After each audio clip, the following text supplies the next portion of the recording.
Out of all the men who have worn the black and white stripes of a WWE official, few have been as despised as my next guest, Dangerous Danny Davis. Danny, thanks for joining us today.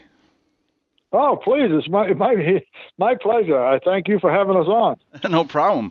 Now, I want to let everybody know, June 2nd, you're going to be at the New England Fan Fest, and also April 6th to the 8th, you're going to be at WrestleCon for Scott Wilder Promotions. Anybody listening right now, make sure you head on over to facebook.com/Scott Wilder Promotion. We'll put the links up at the end of the show.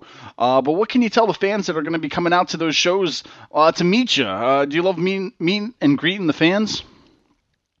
Oh, the fans are the greatest in the world of any sport, anywhere in the world. There's none like them. If it wasn't for the fans, as you know, I don't have to say this. It's been said so many times. They're the greatest fans that ever were, ever was, or ever will be. There you go. Perfect. Now, we'll get into a little bit about the appearances, and we'll definitely have the links up so everybody will know where to find you. I'll come in the next few months. But before you wore the pinstripes, can you take us back to what drove you into pro wrestling? How did you get started with this crazy business that we all love? Well, I was a street kid at the time, and my older sister, Mary Ann, took me to an event in Jack Ritchie's, which is a famous arena in North Attleboro, Massachusetts. That was one of the premier places to go. That was the place to be back in the day. And being a street kid, my first event, I was very angry. I was very upset at what I was seeing, but I was also impressed with what I was seeing. There were grown men there that and actually wrestling and grappling. And of course, that was before I knew that it was all, of the work and stuff like that. And we spent a couple hours there, of course, and watched the matches. And when I left there, I was determined that, and I knew in my heart that someday, somehow, I would be involved with professional wrestling. And I can't explain it to you very well, but anybody who has had that happen to them, to know that someday they'll be able to do this is self-explanatory. So anyway, it happened. I was outside an arena one time, and a gentleman that was putting the rings up asked if we would like to help put up the ring, and we would get free admission. And that was it, just a free admission. So yeah, we helped start. I started help putting the ring up, and then it continued on and for months, and then I would do it after school and stuff like that. It was all local at that point. Sure. And then, of course, after that, he got fired, and Vince Jr. Offered me the job of taking the ring around, putting it up, and I said sure. And then, of course, I went into refereeing, and the rest is history. Sure. So that's basically how I get in there. Yeah, definitely. Now, why maybe refereeing as opposed to maybe wrestling in the beginning? Was it just something you wanted to do rather than just actual wrestling at that point? Well, the fact of the matter is that I had a family at the time, and I needed more money. I mean, we were making, I was getting free admission of $25 a night or whatever it was, very, very minimal. Mm-hmm. So I went to Vince Jr. one time, and we were in Bangor, Maine, and I just approached him and said, look, I appreciate the work and stuff like that, but I have a family. I need more money. So he said, well, how would you like to try being a referee? And I said, well, of course, being a street kid, I see when an opportunity's presenting itself, and I took advantage of it. And again, they put me in the ring, and a few nights later in New Haven, Connecticut, and in my first match. And from there, it continued on because I did a good job apparently, and they kept me going through it. So sure, that's how I got into that. Sure. Now, how hard was it being a ref at that time too? Maybe was it easy for you to adapt to it first starting out, or did you have to kind of feel it out for a few months to get used to it? Well, no. Amazingly enough, I went right into it. Mm-hmm. I mean, there was I didn't do a bad job at all. I mean, I adapted to it, and I became the wrestlers started asking for me after a few months for me to be their referee in the matches and stuff like that. So I just adapted to it. I was a natural. Sure. And people were really amazed that if someone could just come in and do that without any training or anything like that. No, definitely. Now, back when you started too, wrestling wasn't too well known for how the business operated. So did you have any angry friends or family for the way you were calling the matches back then, or were a lot of people upset maybe with how you were operating as a referee back then? Because you were a little controversial. I mean, did you have any friends or family members? Well, the controversy started naturally. People would say, what are you doing? What are you doing? What are you doing? What are you doing? And I'm doing my job. What I'm supposed to do out there? I'm calling the matches, as I see them and stuff like that. And you suck, they would say you suck. You ain't, they should get a different referee and stuff like that. So I didn't pay no attention to it. I just did my job as I saw fit. And that's the way it was with me. I didn't care who liked it or who didn't. There you go. Now, eventually, you were also given the opportunity to compete on the undercard as the hooded Mr. X. What was it like to actually get, into the squared circle as not being a referee for the first time? Well, it was kind of amazing. It was I was at an arena one time, and Jay Strongbow took a liking to me.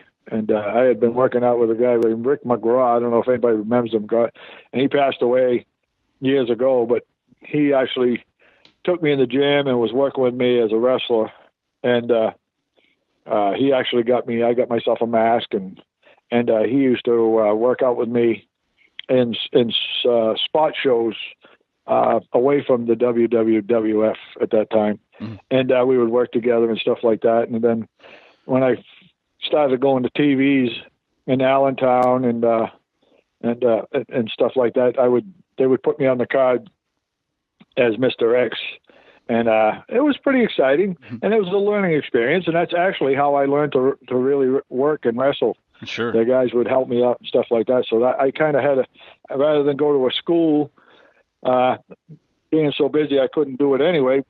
I kind of got in the ring, and I was doing jobs and stuff like that, but doing jobs you learn. Mm-hmm. And it wasn't like it is today. If you made a mistake in them days, they made you pay for it, Sure. So you paid attention to what you were doing. Yeah. And you made it as exciting as you could, and did the job as best you could. And when people start asking for you to work with you to get them over, again, it's just like when people start asking for you to be their referee, it means you're doing your job and you're doing it right, and it's exciting. Sure. Now, a lot of people, pro wrestlers, even fans, don't get to experience the kind of crowd that you got to experience back in WrestleMania III in front of 93,000 plus screaming fans. You teamed with my favorite team, the Hart Foundation. What was that like as a wrestler, as a ref, as anybody just being there that night, just to be in front of that many people? Can you tell us a little bit about how it felt to you just to walk out and see that crowd? Well, you go back to what your first few questions were about how I got into it and stuff, and how I knew someday I would do it, and how everybody said I was crazy, that you're never going to do that, and put me down, and because I was a street kid, you're never going to do that. An opportunity like that never comes to people like you, and you're not capable of doing it. Whatever. Mm-hmm. And I showed them all. I did make it. I pulled myself out of some bad spots, and when I walked out there in front of 90 plus thousand fans, you made it. Mm. You're living your dream. And when you live a dream, there's no feeling in the world like it. It's hard to explain to anybody who hasn't achieved a dream in their life to know what it's like to actually go out there and look up and see all those people that see people out there and just say, look at me. I was a street kid not too long ago, and now look at me. I'm on top of the world in the biggest event in history, in wrestling history. So when you ask me how to explain that feeling is just indescribable. Definitely. Now, a lot of people don't know, but coming up soon, Mr. X, Dangerous Danny Davis, the official autobiography, is on Kickstarter right now. What can the fans probably do to help get this book published, and maybe just what could they expect in this book? Because I'm definitely excited to read about this. I know we're gonna give out the links later on our site and whatnot, but can you take us behind the book, if you will, of Mr. X? Yeah, well, the story isn't a wrestling book per se. It is about my life and my career and stuff like that, but it's not. And that was part of the deal. When Kenny Casanova came to me from WOHW Publishing, I said, "Nah, everybody's written a book. Me writing a book wouldn't make any sense." And then we thought about it, and we kicked it around, and we decided we were going to go with a different angle with the book. We were going to write a book that shows a street kid who's come up through the bad times, who gets a break in wrestling and takes advantage of opportunities and becomes a superstar. And the whole book is about is how people, children, especially kids, can live a dream and accomplish a dream. And no matter what anybody tells you, you can be anything you want to be. So it's an inspirational book. And you don't have to be a wrestling fan to read this book. Anybody can read this book. It's a very exciting and it's a real down-to-earth, heartwarming book. And if you really, really enjoy living or you have dreams that you think you can achieve, read this book, and it will inspire you to accomplish what you need to accomplish. So that was the key in writing the book. And Kenny Casanova really, really, really accomplished what we wanted to accomplish. And we have plans on going to schools and getting this book in schools and board clubs, and I'll be going around after the book is out and speaking to these kids and young adults and letting them know that I am an example of achieving a dream. So hopefully the book will be a success, and hopefully people will be interested in it. And if one kid, as I said this before, if one kid or one person reads this book and achieves a goal because of this book or continues on in his life to achieve his goals, then I would consider this book a success. Definitely. I encourage all of our fans and listeners to head over to the Kickstarter page and back this project. We'll definitely, like I said, we'll put the links up on our site.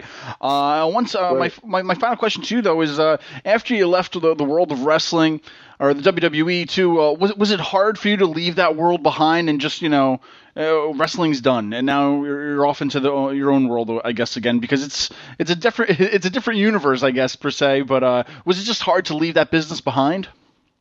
Well, it's hard for a lot of people to fall from grace, as it were. You're on top of the world. You're entertaining millions of fans a month or a year. And but I lived my dream, and now it comes time for everybody to say, well, I lived my dream. What's next for me? What do I want to accomplish next? So I did something even harder. I left wrestling. I found my way in the real world, and I raised a son. So that, to me, was another dream that I had and an accomplishment that I have, and did it by myself. And so I lived that dream.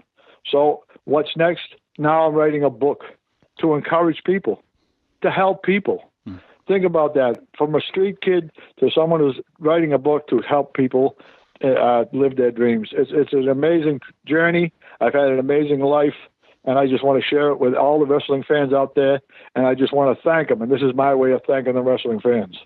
Definitely. Well, Dangerous Danny Davis, I want to remind everybody, June 2nd, the New England Fan Fest, and April 6th through the 8th at WrestleCon with Scott Wilder Promotions. Everybody, please head on over to Facebook.com/Scott Wilder Promotion and check out Danny Davis on Facebook as well at Facebook.com/Dangerous Danny Davis. Danny, we thank you so much for your time tonight and everything you've done for us in the wrestling world. Your fans definitely appreciate you. Any last words for everybody coming out to see you those dates? Yes, be there.